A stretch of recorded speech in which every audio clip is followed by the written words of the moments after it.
বর্তমান সময়ে নাটক নির্মাণে প্রথম সারির নির্মাতাদের মধ্যে দর্শকপ্রিয়তার দিক দিয়ে শীর্ষে রয়েছে জাকারিয়া শৌখিন। ঈদ হোক বা স্বাভাবিক যে কোনো সময় হোক, দর্শক মুখিয়ে থাকেন শৌখিনের অনবদ্য সৃষ্টির জন্য। তার নির্মাণে গল্প, গান, শিল্পী নির্বাচন আর মন করা লোকেশনে দর্শকদের বিমোহিত করে রাখে। গত ঈদে দর্শক মন কেড়েছে তার মেঘবালিকা। এর অল্প কিছুদিন আগেই বিপুল জনপ্রিয়তা পেয়েছে শৌখিনের মনদুয়ারি নাটকটি।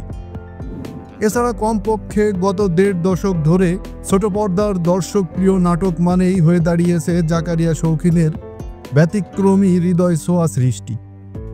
এবারের ঈদে এর ব্যতিক্রম হয়নি। এবারের ঈদে মুক্তি পেয়েছে জাকারিয়া শৌখিনের নাটক প্রিয় প্রজাপতি। জনপ্রিয় কথাসাহিত্যিক সাদাত হোসেনের বিলবোর্ডের গল্প থেকে অনুপ্রাণিত হয়ে নাটকটি নির্মাণ করেছে জাকারিয়া শৌখিন। প্রিয় প্রজাপতি একটি পরিপূর্ণ ফিল্ম, গুড কন্টেন্ট, খাঁটি রোমান্টিক কমেডি বলাও যেতে পারে।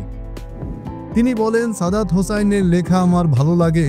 তার বিলবোর্ড গল্পটি পড়ে এ গল্পটি মাথায় আসে আমার।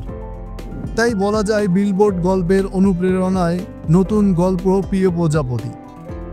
বেশ আধুনিক ঢঙে এটি নির্মাণ করা হয়েছে। অপূর্ব এবং ফারিনের দারুণ অভিনয়ে ঈদের উপভোগ্য একটি নাটক প্রিয় প্রজাপতি। একটি অফিসগামী বাস, অফিস এবং দুজন কর্মচারীর মধ্যকার খুনসুটি আর প্রেম নিয়ে নির্মিত প্রিয় প্রজাপতি।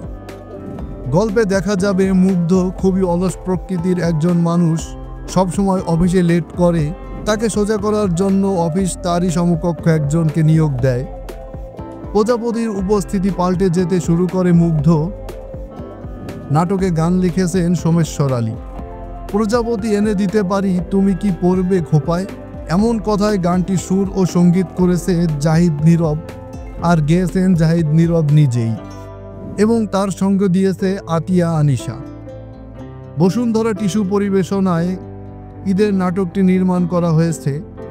প্রিয় প্রজাপতি নাটক দিয়েই ঈদে যাত্রা শুরু করেছে নতুন ইউটিউব চ্যানেল ক্যাপিটাল ড্রামা।